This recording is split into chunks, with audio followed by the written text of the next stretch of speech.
Welcome, everybody, to another episode of The Lunch Table with Dylan and Akram. Today's episode, we are reviewing Gray Man on Netflix, starring Ryan Gosling and Chris Evans. It's a new action thriller. I think it's interesting for the most part, but I'm going to pass the ball to Akram. What did you think of The Gray Man? Yeah, I don't think it was mid, as you always say. Rotten Tomatoes, definitely, it seems like it's mid. It's sitting at a 49%. I think that it was okay. It was just like a regular action flick. Sometimes the CGI was spotty, but for the most part, I think the acting was pretty good. Chris Evans is always a pleasure to see. Ryan Gosling, always a pleasure to see. Although I keep thinking Ryan Gosling is like stuck in that Drive acting phase, whereas like he's always like this character that's like kind of weird, witty, but like not showing any facial expression. I don't know, but let's talk about it. So what are your initial thoughts, really? Uh, Great performance from Gosling overall. Yeah, I agree. I feel like he plays like very like stoic like action heroes nowadays. It's funny because like I remember he was in so many like rom-coms back in the day, but now he's kind of like changed his typecast a bit.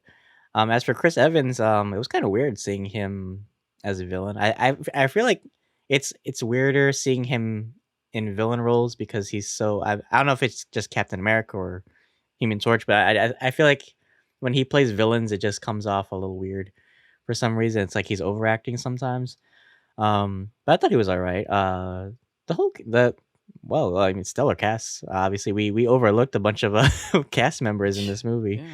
Yeah. Um, yeah, there was some great little other supporting cast. Billy Bob Thornton plays Fitzroy the handler. I didn't even recognize him at first, Mm. but he was great in this movie too. Alfred Woodard's also in this movie. Jessica Henwick. Yeah, great supporting cast overall. Did I feel that this movie added anything to the action genre? Not really. I would say it's your average like third person shooter kind of like action. It feels very like almost like video game-ish too. Just because and it's directed by the Russo brothers, so they know how to handle action well. And you can see for yourself the way that they handle the action, the choreography really well.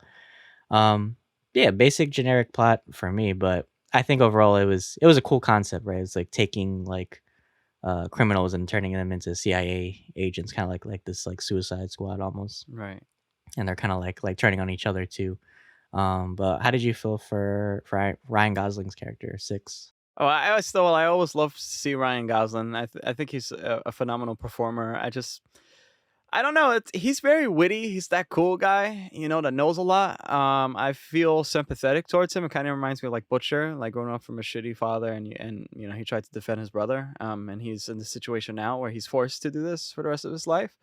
I think that this has like a lot of like shady underseeds, kind of like a terminalist, where like the government is basically bad, or some parts of it is corrupt. It's the same kind of premise almost. It's really strange. Um, I think that becomes tropey later on. I think there's so many movies like that.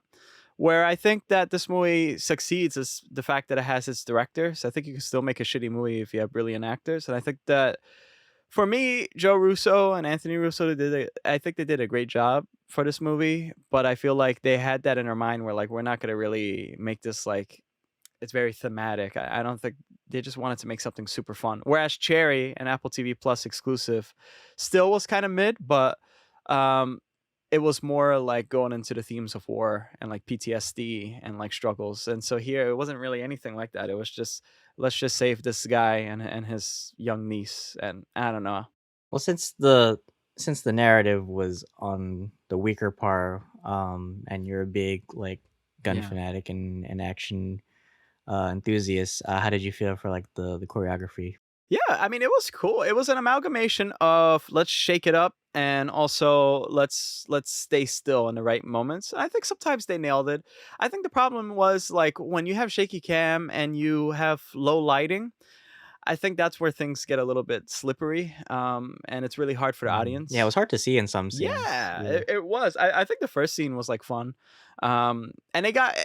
I don't think this movie suffered like of pacing. Like there wasn't a pacing issue.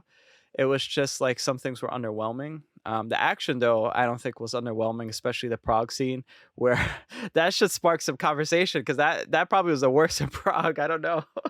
that should have sparked like fucking like war crimes or Right. like like an international Holy like shit. controversy. I was like, holy shit. Right.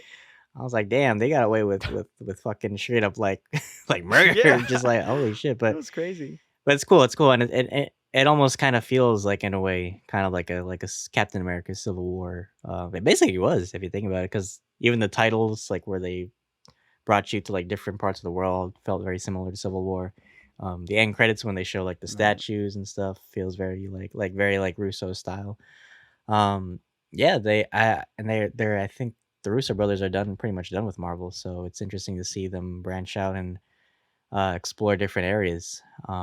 Yeah, I would say the action I would definitely give 10 out of 10. The narrative was a little bit weaker. I feel like at times like I don't know like especially like Jessica Henwick's character. I feel like I didn't know understand like why she was letting all this shit happen, and then at the end she kind of like Yeah. was like she still wanted like power, and she kind of got like greedy at the end. I thought she'd be like a more sympathetic character towards Six. And that Carmichael dude, I felt like it was a total asshole. I feel like, and they never explained like because they talked about like how there was like a bigger shadow organization person pulling the strings, but they never really explored that further. So it was really confusing at the end. It was a little very open ended, but I think it was more honestly about the family thematics, because Six and the daughter of Fitzroy kind of had like a little bonding moment. I feel like I didn't feel like Fitzroy needed to die in the end. I just felt like it was like a waste of a character, honestly. Yeah, it didn't really teach any type of lesson to like other characters. I mean, we could also say that maybe power corrupts, because I thought Jessica Henwick's character would have been better. Maybe power does corrupt, because she ended up being worse than Denny, which I wasn't a big fan of Denny either. He was just like that character where like you don't really care if he dies or not. You don't, his motivations are I'm a villain. That's it.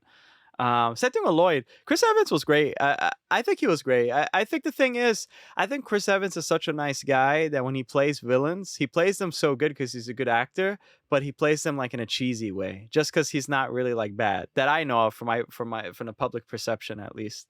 And I think that it was a cool rivalship between Court Gentry and Lloyd Hansen. So I think that was cool. I like the fight scene at the end as well. I thought at least that was the best part, I think, for me. It's very intimate, personal, and pretty cool. I mean, it was kind of like on like a similar tone as like the Punisher, like when with the Billy Russo fight. It was like kind of like these two top of the line like agents going at it. Yeah, it was cool. I was cool to see like Chris Evans like handle like a butterfly knife. I thought it was really Because you're a cool. Like knife he guy. was like Yeah. you could tell like he trained. Yeah. I thought it was funny too when he when he said extra 10 mil to anybody who can put a bullet in this Ken doll's brain because Yeah. Ryan Gosling is gonna be That was Ken so funny. in the new Barbie movie. So I thought that was funny. Yeah. Yeah. um, but yeah, not much to say on this movie. I think overall it was a decent movie. It was another popcorn film for Right. me. Um, like I said, I don't think it really added anything more to the genre, other than just like cool, like stylized characters. I guess you could say like the score was cool. Like I like that Silver Bird like kind of song. I thought that was cool too. Yeah. Any other thoughts you had for this movie? Yeah, I mean, it's basically like it has a lot of A-listers in this movie. I think everyone for the most part did a good job. I think that the movie didn't suffer because of other elements. I think it was probably just like a weak story. That it begs the question: does it really matter? Does it have to be like something that always comments on psychology, philosophy, or politics? Does it, or can it just be a fun action movie? And I think that's what it is. I think it served this purpose. I think if you try to look for something that was more deeper and had deeper notions, I think you're going to be, disappointed. And I think that's why it has the Rotten Tomato score right now. So, but yeah, guys, thank you for if you made it to the end. This is our review of The Great Man. If you guys like reviews, we got plenty of them on our channel. If it's your first time here, check out our playlist. We just reviewed Nope. We did a we did a San Diego Comic Con reaction / news discussions, which was really fun. And we're going to have plenty of content coming for you in August. Plenty of movie reviews. August 5th is going to be Prey. I can't wait to review that with you, Dylan. So yeah, Dylan, please take us away. Yeah, thank you guys so much. We have a lot of other great episodes out. If you check out our season 3, we did a whole bunch of great coverage for reviews and reactions. So we have a lot of content planned out for the next couple of months and the year ahead, especially with San Diego's reveals for a lot of the Marvel stuff too, Star Wars, a lot of great stuff.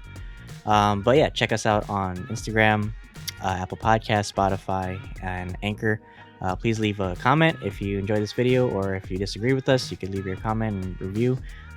We really appreciate your feedback. Share with your friends. Yeah.